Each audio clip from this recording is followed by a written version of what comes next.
Sobat Bahasa, berjumpa lagi dalam Si Bahasa, Siniar Bahasa dan Sastra. Kali ini kita sudah kehadiran seorang narasumber yang luar biasa, Bapak Ralph Heri Budiono. Halo Pak. Halo Mbak I, apa kabar? Alhamdulillah baik. Bapak apa kabar? Insya Allah baik-baik saja. Terima kasih sebelumnya karena sudah berkenan hadir di Si Ya. Bahasa, begitu ya, Siniar Bahasa dan Sastra. Ini adalah siniar yang secara khusus dibuat oleh Balai Bahasa Provinsi Kalimantan. Sebelum kita membahas lebih panjang, lebih jauh mengenai kiprah Bapak dalam bidang kebahasaan dan kesastraan, kita akan coba mengenal lebih dalam Bapak, begitu ya. Bapak bisa perkenalkan diri Bapak, asal Bapak dari mana, kemudian kenapa bisa sampai tiba di Kalimantan Tengah ini, Pak. Silakan, Pak. Ya, terima kasih Mbak I. Yang pertama saya ingin mengucapkan terima kasih karena sudah diberi kesempatan untuk hadir dalam siniar yang luar biasa ini, dan semoga topik-topik yang dihadirkan oleh siniar ini nanti akan lebih bervariasi dan tentu saja akan lebih dapat dijadikan media edukasi bagi siapapun yang nanti akan menonton. Baik, jadi kalau saya diminta untuk memperkenalkan diri saya, barangkali kita sama-sama perantau begitu maksudnya. Ya, saya lahir di Pemalang tahun 1976, jadi satu kota kecil di antara Tegal dan Pekalongan, itu di Jawa Tengah.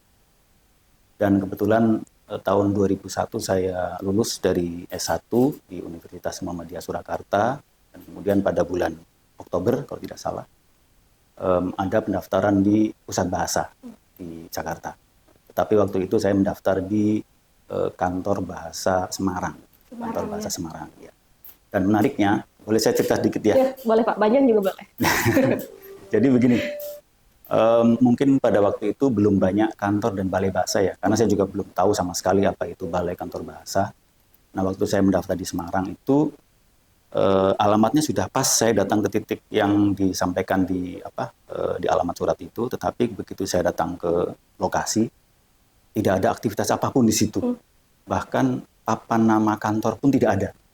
Tidak ada sama sekali. Saya cari-cari, muter-muter, itu kan di komplek perumahan ya. Mungkin kontraktor juga sama seperti kantor bahasa Palangkaraya waktu itu. Nah, ketika saya muter-muter di situ, iseng-iseng saya tanya sama seorang bapak-bapak yang kebetulan baru datang gitu ya, baru masukkan motor ke garasi begitu.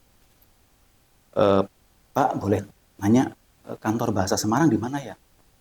Kebetulan itu yang saya tanya adalah orang atau staf kantor bahasa Semarang itu. Oh, di sini Pak. Loh, kok tidak ada papan namanya? Saya tadi cari di sekitar sini Pak. Ternyata papan nama itu tergeletak di samping halaman, dan barangkali saya tidak tahu apakah hendak diperbaiki atau hendak diperbarui, tapi yang jelas sebagai satu identitas sebuah kantor, semestinya papan nama itu tidak terletak di situ ya, tetapi di depan halaman. Itu kejadian yang menarik. Dan yang kedua yang juga sangat terkesan bagi saya adalah pertama kali saya datang ke Palangkaraya waktu itu. Saya datang tanggal 27 Agustus 2002. 27 Agustus 2002, hari Senin atau Selasa. Nah, tahun itu Palangkaraya sedang diliputi kabut asap yang sangat pekat. Asap sampai sekarang ya, tapi alhamdulillah beberapa tahun kita sudah tidak merasakan itu. Nah, saya berangkat naik pesawat dari Jakarta, tetapi karena Palangkaraya ditutup bandaranya, saya turun di Banjarmasin. Nah, dari Banjarmasin itulah perjalanan ke Palangka itu barangkali perjalanan yang paling berkesan gitu ya, karena sepanjang jalan itu asap semua Mbak. Berkesan karena asap, Pak. Terkesan karena asap gitu. Jadi jembatan layang Pulang Pisau itu belum ada. Belum ada, di situ masih jembatan yang karena pada saat jalan pada saat itu musim kemarau, sehingga biasanya banjir kalau musim penghujan, tapi waktu itu karena kemarau tidak. Tetapi disitulah barangkali puncak pekatnya asap. Jadi di depan pun tidak terlihat begitu. Saya kebetulan waktu itu satu mobil, itu mobil Kijang zaman dulu begitu ya, Kijang kotak gitu orang menyebutnya, atau mungkin Kijang super gitu. Di dalam mobil itu ada bertujuh atau berdelapan gitu. Saya duduk paling belakang, paling pojok. Jadi bisa bisa dibayangkan ya kira-kira seperti apa Desaknya. nyamannya begitu. Nyaman. Dan waktu itu karena saya memang belum pernah ke Palangkaraya ya, jadi cuma untungnya ada satu, bukan teman sih, anak dari teman bapak saya yang tinggal di sini. Beberapa hari sebelumnya sudah saya kontak, jadi kesitulah saya menuju. Nah dulu pertama kali saya tinggal itu di Jalan Lestari, sekarang namanya Jalan Lumba-Lumba, di sekitar kilometer 6 Jalan Raja Wali. Ada satu lagi yang menarik juga Mbak, waktu kantor itu pertama kali saya datang ke kantor itu ya, waktu itu stafnya cuma berapa ya, kepala, kemudian ada kasubag yang orang dinas, ditentukan dari dinas, kemudian ada 3 atau 4 staf begitu. 5 orang saja, 5 atau 6 orang, 5 atau 6 orang saja. Saya satu angkatan dengan teman-teman saya itu ada bertujuh. Sekarang sisa 2 kan, saya dan Pak Tony. Oh, berarti nanti tersisa 1 lagi Pak. Iya, jadi karena kedatangan kami bertujuh, jadi cukup lumayan lah. Dari 5 menjadi 12, dan 12 orang itulah yang melakukan berbagai macam kegiatan dengan segala keterbatasan yang ada, dengan segala sarana prasarana yang ada. Dan yang saya ingat betul waktu itu adalah, dan ini kejadian lucu sih tidak, tetapi ya kalau kita kenang tetap lucu ya. Jadi printer itu cuma 1 Mbak. Oh, 1. Printer, saya ingat tipenya itu Canon BJC 1000 SP. Canon yang kecil itu ya, Mbak juga mestinya pernah mendengar gitu ya. Dan itu lambatnya bukan main. Sudah sering rusak, kemudian tintanya sudah bukan tinta ori lagi, saya pikir sudah disuntik berkali-kali. Jadi ketika ada kegiatan, hal-hal yang sifatnya harus dicetak begitu, itu luar biasa sekali kesabaran yang harus kita miliki begitu, karena printernya cuma 1, kemudian komputer juga 2 kalau tidak salah, 1 di ruang kepala, satu di ruang teknis.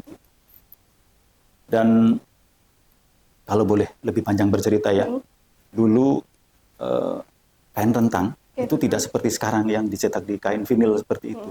Tapi dulu kami mencetak satu-satu huruf itu, di print pakai Microsoft Word, di print kemudian dicat di kain kafan itu yang putih itu, baru ditempel. Satu-satu. Kan lama sekali, kalau sekarang kan tidak. Sekarang pun 2-3 jam pun bisa terselesaikan. Barangkali itu salah satu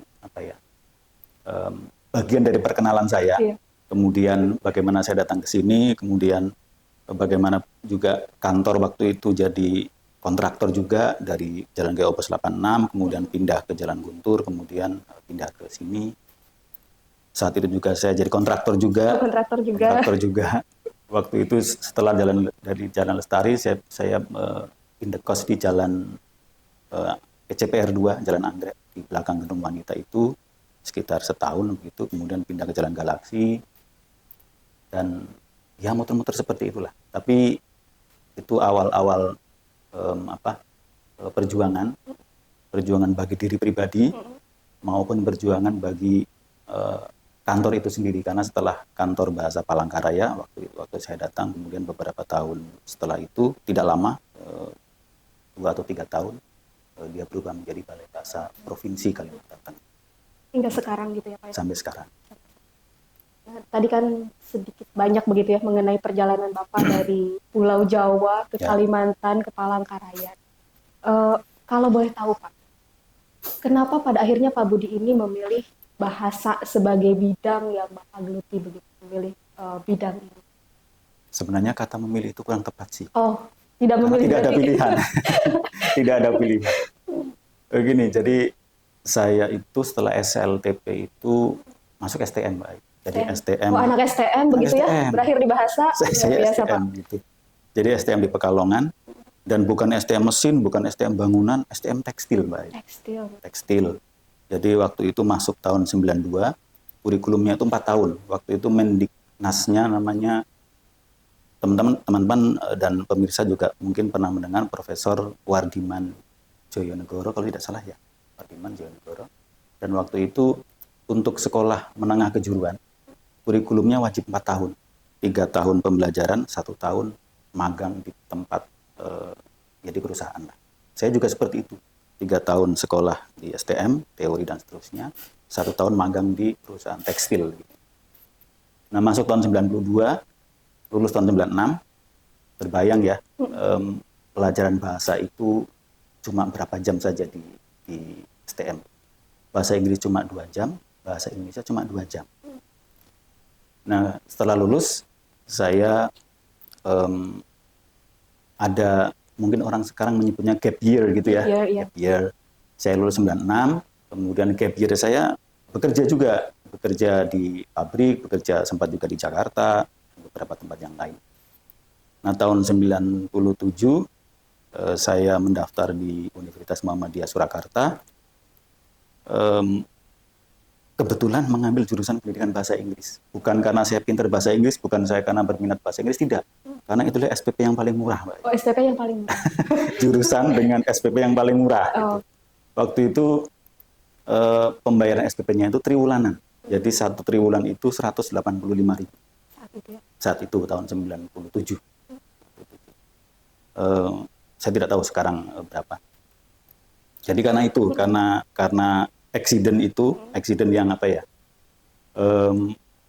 karena SPP-nya paling murah, kemudian saya juga agak kurang berminat di hal-hal yang sifatnya mungkin teknik dan seterusnya itu, meskipun tadinya dari STM, jadilah terperosok atau apalah istilahnya di situ di jurusan bahasa. Dan alhamdulillah meskipun teman-teman saya itu orang-orang yang fresh graduated dari SMA dan notabene saya yang paling tua di kelas begitu, saya lulus pertama dari satu angkatan gitu. Dari satu angkatan berarti 4 kelas kali 160 kalau tidak salah. Saya lulus pertama.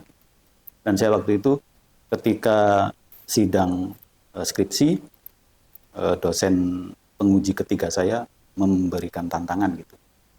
Mas, itu dalam bahasa Inggris ya, tapi saya juga jawabnya bahasa Inggris, tapi tidak bagus-bagus amat juga sih sebenarnya. Kalau sampean bisa bisa memengaruhi gitu ya, mengaruhi teman-teman sampean untuk cepat lulus, saya kasih nilai skripsinya A. Oh siap Bu, siap. Nanti saya kompori teman-teman saya untuk supaya cepat lulus. Alhamdulillah setelah saya lulus waktu itu wisuda bulan September 2001.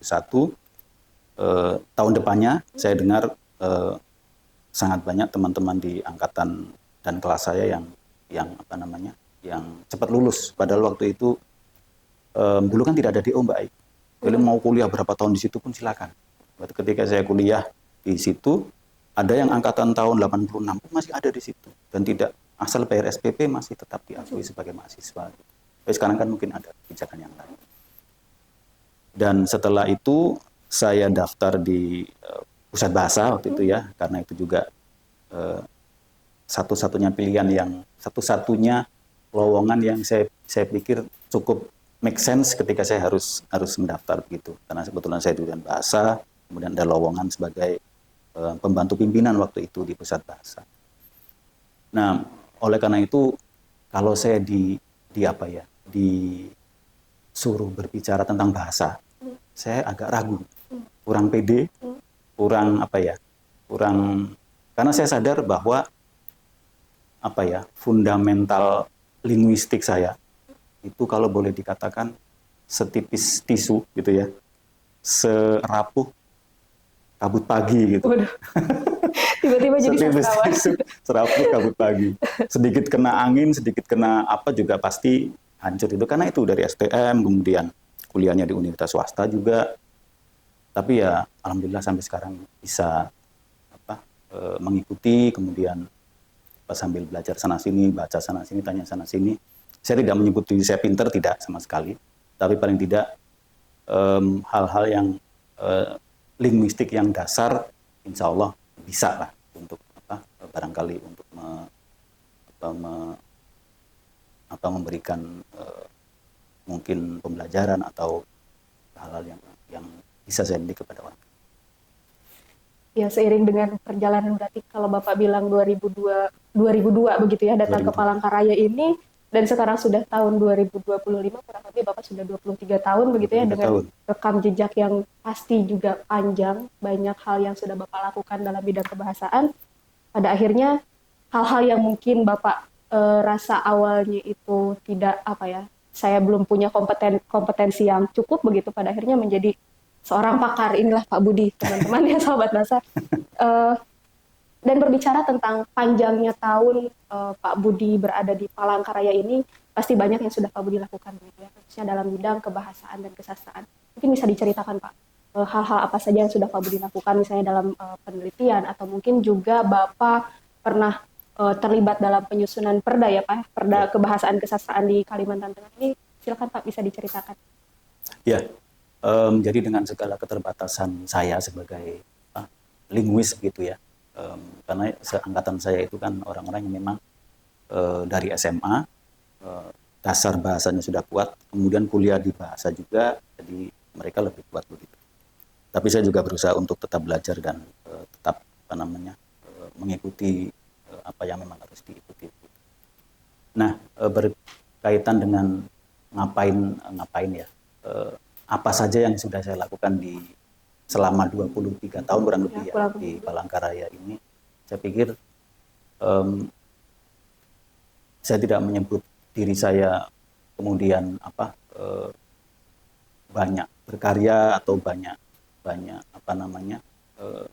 hal-hal yang sifatnya monumental, tidak. Tapi paling tidak segala proses dari bertumbuhnya kantor kita dari kantor bahasa Palangkaraya menjadi seperti sekarang Balai Bahasa Provinsi Kalimantan Tengah, insya Allah saya ada di dalamnya. Entah kiprah saya sedikit, entah banyak, entah penting atau tidak, tentu orang lain yang menilai.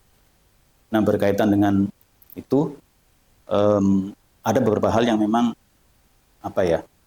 ya bolehlah kalau kita ya banggakan lah ya sebagai sebuah capaian.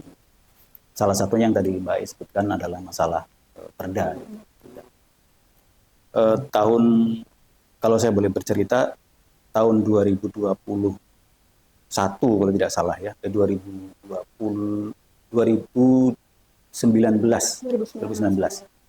zaman Pak Tama waktu itu, ini kita flashback ke belakang tentang kenapa sih perda itu harus ada gitu. Nah, waktu itu penyuluhan kalau tidak salah di Sampit ya, di Kota Waringin Timur. Sementara ada teman yang menyuluh, saya sama Pak Tama ngobrol di belakang peserta gitu. Nah, Pak Wayang Tama waktu itu bertanya, Pak Budi, kira-kira Kalteng sudah punya perda tentang bahasa atau belum? Saya jawab, saya belum Pak. Apa yang bisa kita berbuat kalau memang belum? Mungkinkah kita memunculkan atau kita menginisiasi satu perda bahasa supaya keberadaan bahasa-bahasa daerah di Kalteng, kemudian tentu saja dengan bahasa Indonesia, punya satu regulasi yang mantap. Gitu. Saya sebagai seorang staf gitu ya, saya tentu mendukung segala hal yang memang positif dari pimpinan. Gitu. Nah, waktu itu saya langsung mencari informasi, ternyata ada beberapa daerah yang sudah memiliki, tidak banyak memang, di Jawa itu sudah pasti, kemudian di Sumatera Utara, kemudian beberapa daerah yang lain. Nah, seiring dengan waktu, pembicaraan itu tentu bahan-bahan saya kumpulkan waktu itu. Ada beberapa naskah akademik, kemudian saya juga sempat berdiskusi dengan teman-teman yang memang sudah pernah menginisiasi. Akhirnya kemudian tahun 2020, zamannya Ibu Valen, pembicaraan tentang perda bahasa itu kan ditingkatkan intensitasnya ya. Kemudian kita juga terlibat dalam satu tim, kemudian ada banyak orang di situ. Kemudian kita juga merangkul lembaga eksekutif di Sekda, kemudian kita juga merangkul Dinas Kebudayaan dan Pariwisata Provinsi Kalimantan Tengah. Dan dari situlah kita berproses untuk selanjutnya menggodok, kemudian mengembolkan Perda Nomor 3 Tahun 2022 tentang pembinaan bahasa Indonesia dan pelestarian bahasa dan sastra daerah di Kalimantan. Nah, cuma kita masih ada PR, Mbak. Jadi Saya pikir perda itu kan tidak setelah jadi dia selesai begitu saja, tidak. Tentu harus ada sosialisasi, kemudian perda itu juga harus diturunkan menjadi produk hukum yang lebih operasional. Itu sebenarnya PR kita. Jadi bagaimana kita memberi dorongan kepada pemerintah provinsi untuk segera menyosialisasikan itu dan mengimbau semua pemerintah daerah, kabupaten kota, termasuk provinsi, untuk membuat turunan peraturan perundang-undangan supaya perda itu dapat segera diimplementasikan. Karena kalau kita berbicara tentang lingkup Kalimantan Tengah, kita punya puluhan bahasa daerah, satu bahasa nasional. Kalau itu tidak digarap dengan serius, kemudian tidak terjadi harmonisasi yang baik, tentu arah kebijakan kebahasaan tidak akan progresif, tetapi barangkali akan ada banyak hal-hal yang diabaikan, kemudian satu bahasa mungkin dianakmaskan, satu bahasa dianaktirikan, atau mungkin sekadar pemetaan, kemudian identifikasi bahasa-bahasa tidak bisa dilakukan karena tidak ada dasar yang kuat. PR-nya itu sebenarnya. PR-nya itu. Ya. Berarti untuk kita yang masih di sini, teman-teman dari Balai Bahasa Provinsi Kalimantan Tengah yang masih di sini, itulah teman-teman PR kita sebagai penerus dari Pak Budi, karena Pak Budi sebagai informasi juga, Pak Budi ini akan melanjutkan petualangannya begitu dalam bidang kebahasaan ini di provinsi yang lain, karena beliau sudah dilantik oleh Menteri Pendidikan Dasar dan Menengah untuk bertugas di provinsi lain. Tadi mungkin kalau kita berbicara tentang perda, itu adalah sebagian kecil dari perjalanan panjang Pak Budi di Kalimantan. Kalau tidak salah, saya pernah membaca buku Pak Budi bersama teman-teman dari Balai Bahasa itu terkait dengan sikap bahasa dari penutur bahasa di Kalimantan Tengah. Cerita deh Pak, bagaimana sebenarnya sikap bahasa dari masyarakat di Kalimantan Tengah ini, terutama berkaitan dengan bahasa Indonesia khususnya begitu. Ya, saya pikir ini adalah permasalahan klise di daerah atau di semua daerah di Indonesia barangkali. Jadi kita itu kan hidup dalam satu komunitas, dan kebetulan komunitas tempat kita hidup adalah komunitas yang mungkin tidak terlalu heterogen, tetapi tidak juga homogen. Gitu. Kalau di Jawa barangkali kita bisa masih dengan mudah mengidentifikasi bahwa daerah ini adalah daerah-daerah yang homogen dengan satu bahasa yang sama. Tapi kalau kita berbicara tentang konteks Kalimantan Tengah, kita punya puluhan bahasa daerah. Dari Palangkaraya 1-2 jam keluar, barangkali bahasanya sudah berbeda. Nah, itu yang kemudian membentuk satu situasi kebahasaan yang yang diglosik begitu. Mungkin triglosik. Ada 3 tingkatan bahasa.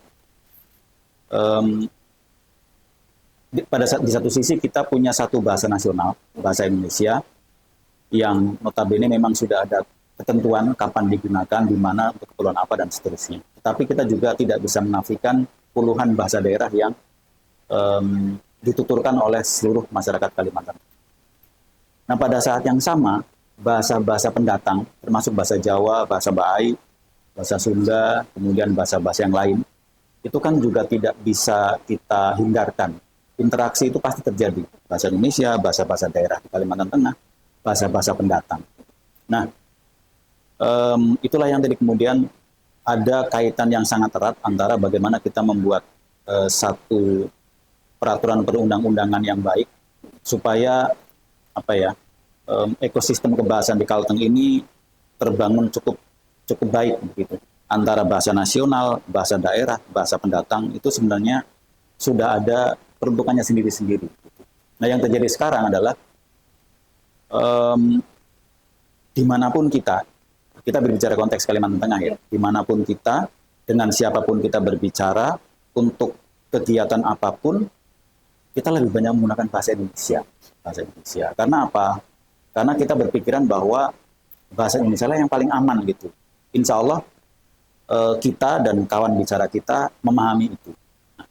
Kita akan lebih berisiko kalau menggunakan bahasa daerah. Katakanlah saya orang Jawa, Mbak Ayu orang Sunda, kita mungkin ngobrol dengan bahasa kita sendiri barangkali agak tidak nyambung. Kemudian ada orang-orang, teman-teman suku-suku Dayak dengan bahasanya masing-masing. Kalau kita berbicara dengan bahasa daerah masing-masing kan komunikasi tidak berjalan. Nah, bahasa pendatang juga tidak kalah dominannya juga sebenarnya. Kita tahu bahwa bahasa Banjar adalah bahasa yang cukup dominan di sini. Nah, kemudian hal-hal seperti itulah yang selanjutnya memengaruhi sikap kita terhadap bahasa gitu. Apakah sikap kita positif atau negatif gitu. Nah, salah satu indikator sikap bahasa positif itu kan kita bisa menggunakan bahasa itu dalam kesempatan apapun. Itu indikator ekstrimnya.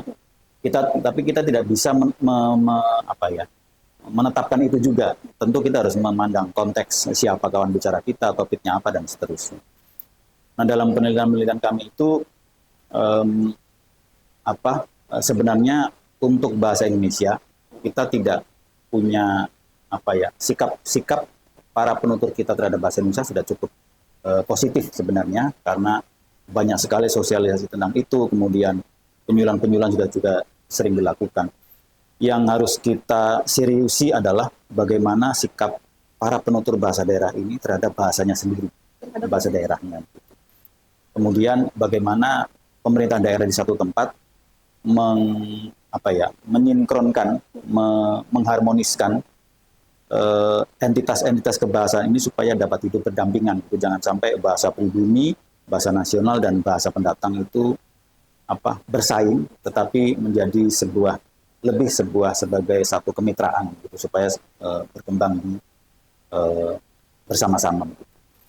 Dan saya pikir dalam konteks itulah kemudian Badan Bahasa menggagas revitalisasi bahasa daerah supaya para generasi muda ini juga terpicu untuk menumbuhkan sikap positif terhadap bahasa daerah, terutama kemudian sikap positif juga kepada bahasa Indonesia. Kalau berbicara tentang revitalisasi bahasa daerah, kan proses ini masih berlanjut, masih berlangsung. Apakah Pak Budi melihat sesuatu yang positif, artinya kerja kita ini tidak sia-sia begitu? Tanggapan dari masyarakat, kemudian juga dari penutur jatinya itu sendiri, apakah kalau kita berbicara lagi tentang sikap bahasanya itu sudah menunjukkan angka yang menggembirakan gitu Pak penggunaannya? Ya, kalau kita berbicara tentang angka, saya optimistis ya. Jadi tahun 2022, 2023, 2024 peningkatan partisipan pelindungan bahasanya itu sangat signifikan. Tahun kemarin kalau tidak salah kita menyentuh angka 50 ribuan partisipan. Memang angka yang kecil kalau dibandingkan dengan rasio jumlah penduduk di Kalteng yang sekitar 2,7 juta jiwa. Tapi jangan salah, semoga dengan angka yang sedikit ini ada efek domino yang nanti akan terjadi. Jadi kita kan berbicara tentang generasi muda sebagai partisipan, nanti mereka akan bisa memengaruhi teman-temannya, memengaruhi lingkungannya, mereka akan bertumbuh menjadi penutur-penutur yang penutur remaja, kemudian nanti berkuliah, sekolah di sekolah menengah dan seterusnya. Tentu mereka akan mempunyai lebih banyak jaringan untuk diajak sama-sama melestarikan bahasa daerah. Dan saya pikir selama 3 tahun kegiatan RBD kita ini kan antusiasme para partisipan itu, Pemda, guru-guru utama, peserta itu kan luar biasa baik, luar biasa. Jadi secara pribadi saya mengharapkan RBD ini tidak putus di tengah jalan begitu. Karena apa? Karena untuk menangani sekian puluh bahasa di Kalteng itu memang harus dimulai dari hal-hal seperti ini. Kalau diformalkan saya pikir belum akan terlalu efektif. Karena apa? Karena setiap daerah juga punya kebijakan sendiri-sendiri tentang itu. Tidak banyak daerah di Kalteng yang mempunyai muatan lokal bahasa daerah, pembelajaran bahasa daerah. Kemudian sedikit daerah juga yang masih menyisihkan anggarannya untuk hal-hal yang sifatnya kebudayaan termasuk kebahasaan itu. Nah, barangkali program dari badan mungkin RBD akan putus sih tidak, mungkin dikurangi frekuensinya begitu.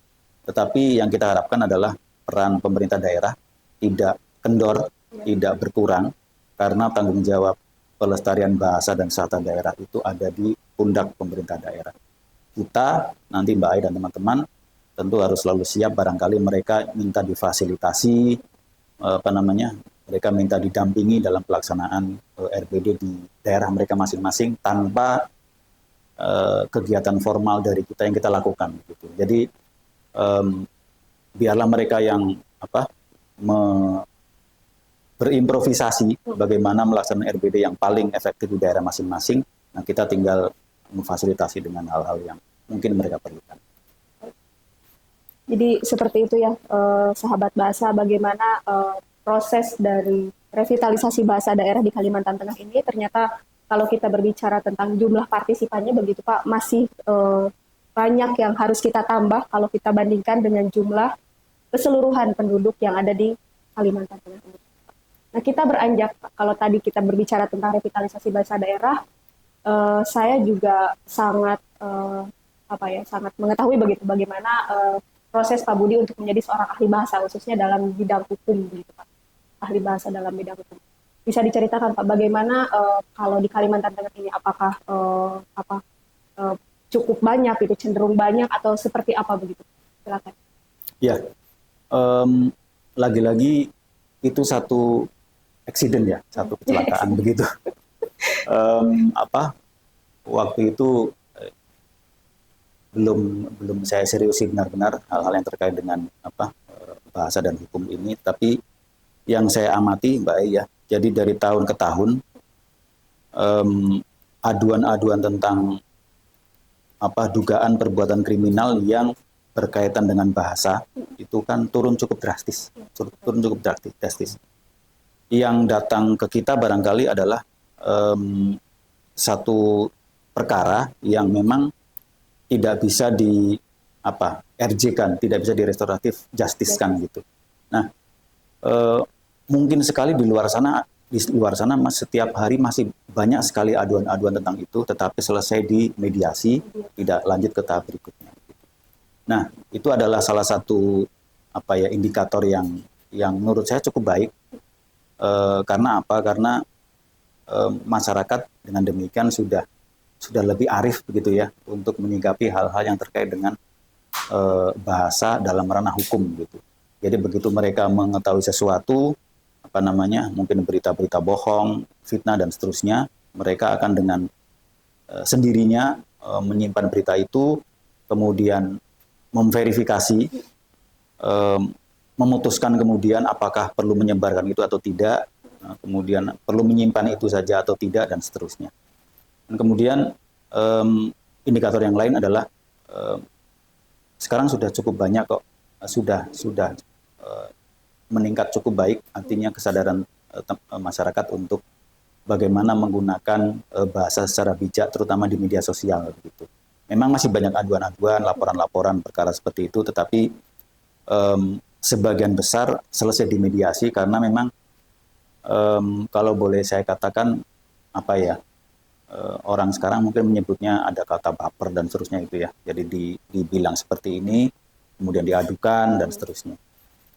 Tapi sepanjang yang saya tahu dari tahun ke tahun hal-hal seperti itu sudah turun sangat jauh dan saya pikir itu salah satu hal yang baik. Tetapi penurunan aduan ini tidak kemudian mengendorkan semangat kita, teman-teman semua untuk menambah pengetahuan tentang bahasa dan hukum gitu, karena bisa jadi di masa depan nanti akan ada fenomena yang mungkin lebih kompleks dari yang sekarang terjadi gitu. Kasus-kasus kebahasaan, kasus-kasus hukum yang berhubungan dengan bahasa daerah kan mestinya ada juga banyak dan itu memerlukan juga keahlian-keahlian khusus. Kemudian hal-hal yang terkait dengan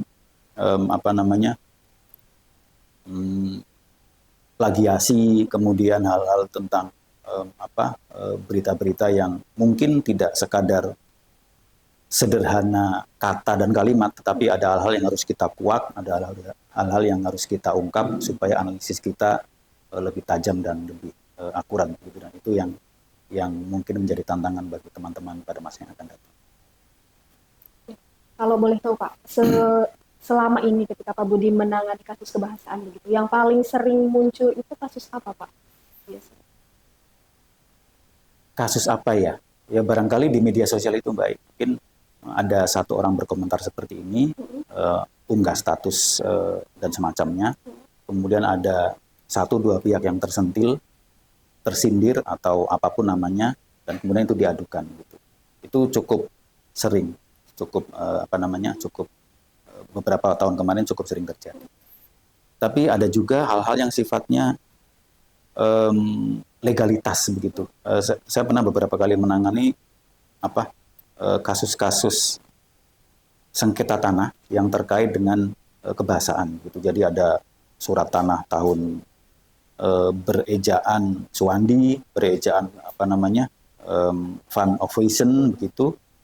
Tahun 1920 juga pernah, tahun 1930-an, 40-an itu juga cukup menarik untuk kita analisis.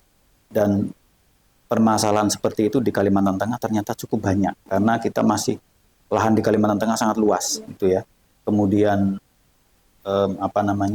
saling klaim antara penduduk setempat dengan katakanlah perusahaan yang hendak membuka lahan di situ, itu pasti ada potensi-potensi seperti itu. Dan itu yang biasanya akan menjadi objek aduan, dan berbekal dengan surat itulah kemudian kita bisa membantu menganalisis kira-kira surat-surat itu asli atau tidak gitu. Karena hal-hal seperti itu ternyata ada sindikatnya baik. Jadi ada sindikatnya. Jadi orang-orang yang memang sering dimintai orang lain dalam konteks yang negatif ya, untuk mewujudkan hal itu. Nah, itulah yang kita bantu analisis. Tetapi tentu kita tegaskan bahwa ranah analisis kita hanya pada tataran bahasa saja, ya, jenis tinta, jenis kertas, kemudian stempel, kemudian nama-nama daerah yang barangkali berubah, kemudian identifikasi forensik terhadap benda-benda yang sobek, basah, rusak, terbakar atau seterusnya, itu bukan ranah kita. Ranah kita adalah strict atau ketat di hal-hal yang memang tertulis sebagai sebuah redaksi di surat-surat itu. Menarik sekali ya sahabat bahasa, ternyata di dalam bidang kebahasaan ini tidak hanya melulu mengurusi bahasa Indonesia, kemudian juga melulu menangani bahasa-bahasa daerah gitu. Ada juga hal-hal yang berkaitan dengan hukum. Di antara itu semua Pak Budi, di antara apa yang sudah Pak Budi sampaikan kepada Sobat Bahasa ini, apa yang paling menarik minat Pak Budi begitu? Apakah ada hal yang paling berkesan menurut Pak Budi, sehingga pada akhirnya Pak Budi menetapkan hati bahwa saya lebih cenderung kepada bidang lebih ke sebenarnya itu tantangan bagi kita Mbak Iya. Artinya ketika kita dihadapkan pada satu naskah, apalagi naskah surat yang cukup usang gitu ya, kemudian kita harus menganalisis satu wacana, baik di media sosial atau di media yang lain. Analisis yang kita lakukan kan analisis secara keseluruhan, dari aspek bahasa yang paling kecil, fonem, sampai barangkali ke kalimat, sampai ke wacana begitu. Dan itu kan sudah istilahnya sekarang, the whole package, kira-kira begitu ya, paket utuh dari sebuah bahasa gitu. Jadi mau tidak mau, memang kalau kita hendak terjun di situ, saya tidak mengatakan saya ahli begitu, tapi paling tidak sedikit bisa membantu lah. Kalau teman-teman memang ingin terjun di situ, berarti memang konsekuensinya adalah mempelajari bahasa sebagai sebuah aspek yang holistik gitu, dari fonem sampai tatar yang paling tinggi wacana. Dan jangan lupa hal-hal yang terkait dengan semantik, pragmatik, kemudian linguistik fungsional itu juga ternyata sangat diperlukan. Jadi kalau kita menganalisis satu naskah saja gampang ya, strukturnya dan seterusnya. Tapi hal-hal yang terkait dengan itu, kemudian mungkin juga kita harus mempertimbangkan common knowledge si mereka yang berperkara itu juga perlu kita pertimbangkan, dan itu ternyata satu hal yang sangat menarik begitu, yang sangat menarik karena kita bisa belajar banyak hal dari satu dunia linguistik yang sama, tapi ternyata cabangnya banyak sekali gitu. Dan sampai sekarang juga saya masih merasa sangat kurang dalam hal itu karena dinamika yang meskipun aduannya berkurang ya, tetapi ternyata kualitas aduannya itu bertambah, meningkat. Jadi perlu analisis yang barangkali lebih kompleks dan mendalam. Ya, baik. Pak Budi, kalau kita berbicara lagi mengenai bidang ini gitu ya, bidang kebahasaan. Dan sebenarnya bidang kebahasaan ini tidak bisa kita lepaskan dengan bidang sastra. Nah, tetapi mungkin itu akan kita bahas pada kesempatan yang lain dengan dengan narasumber yang lebih relevan. Karena kalau kita berbicara tentang kebahasaan di Kalimantan Tengah ini, kalau saya pikir begitu ya, Pak Budi ini termasuk pakar dalam bidang kebahasaan di Kalimantan. Adakah potensi lain begitu ya, selain yang tadi Pak Budi sampaikan terkait dengan perda gitu, masih banyak yang harus kita lakukan, potensi lain dari bidang kebahasaan ini Pak, yang bisa kita kembangkan di Kalimantan? Ya, ini menarik. Jadi gini, ada beberapa hal yang sampai saya selama 20 sekian tahun di Kalimantan Tengah ini belum banyak saya jumpai, kemudian belum banyak juga orang yang melakukan itu. Gitu. Yang pertama tentu karena bahasa daerah kita banyak, pemetaan itu penting. Iya, jadi di daerah mana menuturkan apa, kemudian jumlah penuturnya berapa, ada berapa dialek di daerah itu dan seterusnya, termasuk pemetaan sastra. Yang pertama. Nah, yang kedua, kalau boleh saya menyentuh aspek-aspek yang lebih remik, lebih spesifik begitu. Di Kalimantan Tengah itu sepanjang yang saya tahu cukup hal-hal yang terkait dengan antropologi linguistik itu sangat terbatas, Mbak. Sangat terbatas. Tapi sayangnya teman-teman di Balai Bahasa kan tidak menjalankan tusi pengkajian dan penelitian lagi, tapi nanti barangkali bisa sobat bahasa yang akan mungkin tertarik untuk mendalami itu. Nama-nama tempat di Kalimantan Tengah, kalau kita berbicara tentang toponimi itu juga menarik. Toponimi, kenapa kok namanya Palangkaraya, kenapa namanya kok Pahandut, kenapa namanya Tumbang Sanamang, Tumbang Anoy dan seterusnya, itu pasti ada riwayatnya. Seperti mungkin tempat Mbak Ai di Sumedang itu, kenapa sih dinamai Sumedang, pasti juga ada riwayatnya. Nah, yang lebih menarik lagi adalah saya sering mendengar orang-orang di Kalteng itu memanggil nama seseorang dengan nama kecil. Nama kecil. Nama kecil ini kan tidak sekonyong-konyong muncul, pasti ada riwayatnya. Nah, dalam konteks antroponimi itu belum banyak yang melakukan. Sebutan-sebutan untuk orang itu ya, termasuk nama kecil, sebutan-sebutan untuk daerah itu juga penting. Dan yang saya pikir juga masih langka, ini kita tidak memandang dari sisi negatifnya ya, tapi ini adalah fenomena linguistik. Kalau di Jawa itu ada yang disebut isuan. Isuan itu umpatan, swearing words. Di sini juga pasti ada. Jadi ini maaf kata ya. Belakangan kan muncul mungkin umpatan atau ungkapan emosi berupa kata ndasmu itu ya. Ya. Di Kalteng juga pasti ada, Mbak. Jadi di semua bahasa itu fenomena yang pasti ada. Dan itu belum banyak yang mengkaji itu sih. Kalau di Jawa kan ada beberapa kategori binatang ada, kategori makhluk halus ada, kategori organ tubuh juga ada yang digunakan untuk mengumpat gitu. Di sini juga pasti ada. Pasti juga ada. Itu menarik sebenarnya, tetapi karena itu konteksnya linguistik antropologi, kita tidak meneliti kata ini maknanya apa perse gitu saja, tidak. Tetapi kita juga harus tahu mengapa kata itu ada, referennya kemana, riwayatnya seperti apa, dan itu perlu informan yang memang benar-benar mengetahui seluk-beluk bahasa itu. Itu topik yang menarik sebenarnya. Topik yang menarik. Dan yang tidak kalah penting adalah sampai sekarang belum ada pemetaan sastra yang komprehensif di Kalimantan Tengah. Di Kalimantan Tengah. Kalimantan Tengah.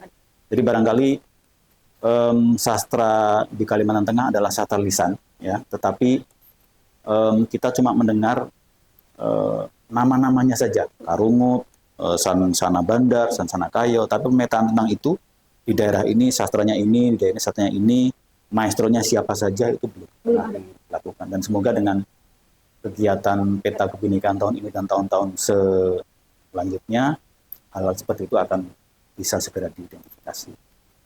Berbicara tentang sastra lisan tadi Pak, saya jadi teringat berarti di Kalimantan Tengah ini tidak ada huruf ya Pak? Tidak ada aksara. Tidak ada aksara. Baik. Yang terakhir Pak, pertanyaan terakhir, dan ini mungkin sedikit sensitif begitu Pak. Selama 23 tahun kurang lebih begitu Pak Budi berada di Kalimantan Tengah ini, pasti ada hal yang berkesan atau mungkin menyentuh hati Pak Budi sehingga sampai nanti kapanpun Pak Budi dan dimanapun Pak Budi tinggal begitu, akan selalu teringat hal itu. Ya, kalau saya tinjau lagi ya, ternyata durasi tinggal saya di Palangkaraya ini itu lebih lama daripada durasi tinggal saya di Pemalang justru. Di Pemalang itu tahun 76 saya lahir sampai tahun 96 saya lulus STM. Habis itu saya kuliah di Solo. Jadi sekitar 20 tahun. Ya, 20. Tapi di Palangkaraya ini saya sudah tinggal selama 23 tahun. Jadi ya bolehlah ini disebut sebagai tanah tumpah darah saya yang kedua, kira-kira begitu ya. Tapi nyatanya lebih lama dari kampung halaman saya. Dan yang bisa saya rasakan teman-teman terutama dari suku Dayak ya, teman-teman yang sangat terbuka, yang sangat baik, sangat toleran gitu. Ada kejadian yang awal-awal saya datang ke sini, itu kan kami cuma beberapa ya, tidak sampai 10 orang melakukan perjalanan ke daerah begitu. Karena saya baru datang, kemudian baru juga berkecimpung di kegiatan, tentu saja masih agak malu-malu gitu ya untuk mengatakan ini itu. Terkait dengan ini Mbak, ketika kita dalam perjalanan, kemudian pada saat itu waktu sholat sudah datang gitu. Nah, saya tidak berani memulai pembicaraan tentang itu karena kan banyak senior juga di situ. Tapi ternyata yang memulai pembicaraan tentang itu adalah teman-teman kita gitu. Pak Budi nggak sholat, kalau sholat kita berhenti saja. Bagi saya itu menyentuh. Karena apa? Karena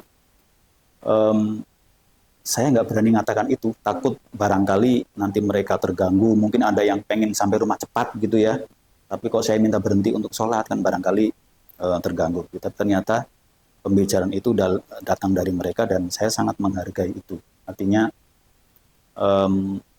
toleransi kita di sini itu luar biasa. Kalau dari segi sara tidak ada, hampir kalau friksi-friksi tipis kan dimanapun ada ya, dimanapun ada. Tapi untuk yang agak mungkin berat tidak ada, dan saya pikir saya sangat nyaman tinggal di Palangkaraya selama sekian tahun itu. Kalau tidak nyaman tentu tidak sampai 23 tahun ya, 3 tahun. Jadi kotanya juga tidak macet. Ya, betul. Kemudian ya memang beberapa tahun kemarin ada agenda tahunan kabut asap, kemudian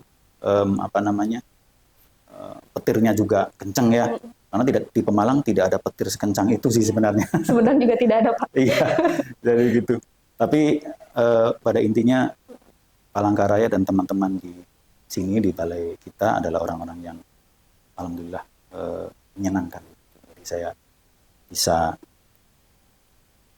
berterima kasih karena sudah diterima di kota ini dengan baik, dan saya juga menikmati saat-saat bekerja di sini, sama-sama membesarkan kantor, sama-sama berkiprah, entah penting atau tidak, entah besar atau kecil dan seterusnya. Itu nanti biar sejarah yang akan menentukannya, kira-kira begitu ya. Baik. Ya, ada lagi Pak yang bisa sampaikan mungkin sebelum kita akhiri sesi ini? Apa ya? Ya, kalau kita lihat dari konteks yang terbatas Mbak Eya, di Balai Bahasa Provinsi Kalimantan Tengah ya, kita kan saya menyoroti satu hal, yaitu kita berhadapan dengan dua generasi yang berbeda. Jadi ada generasi X seperti saya, generasi kolonial begitu. Ada generasi milenial, generasi Z, angkatan Mbak Ai dan setelahnya.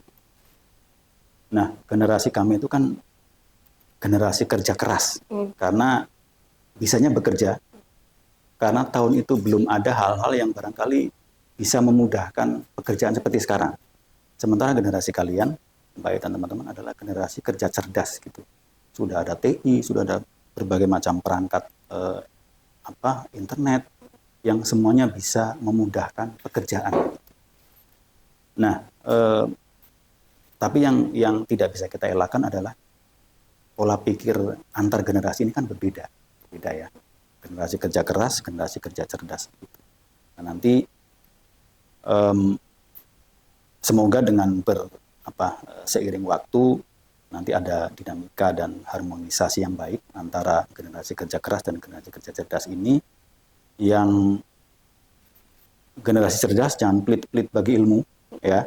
Yang generasi kerja keras juga jangan gengsi untuk belajar, kira-kira begitu. Tapi yang perlu harus selalu dipegang adalah bagaimana dua generasi, termasuk saya ya, saling menghormati dan saling menghargai. Itu saja, supaya nanti gap kesenjangan generasi ini tidak terjadi, karena secara kasat mata ternyata budaya kerjanya kan juga berbeda sama sekali, gaya kerjanya, kemudian gaya komunikasi, apapun berbeda. Jadi itulah yang perlu disinkronisasikan supaya dinamika yang berkembang itu dinamika yang positif dan progresif. Itu saja sih. Ya, terima kasih Pak Budi. Sama-sama, baik. Penjelasan kemudian juga wawasan yang luar biasa begitu mengenai Kalimantan Tengah. Ya, itulah sahabat bahasa, Pak Heri Budiono, seorang ahli bahasa dari Kalimantan Tengah, yang akan terus mengelana di Nusantara ini dalam bidang kebahasaan tentunya. Selamat berjumpa lagi dalam Si Bahasa, Siniar Bahasa dan Sastra episode selanjutnya. Terima kasih. Assalamualaikum warahmatullahi wabarakatuh.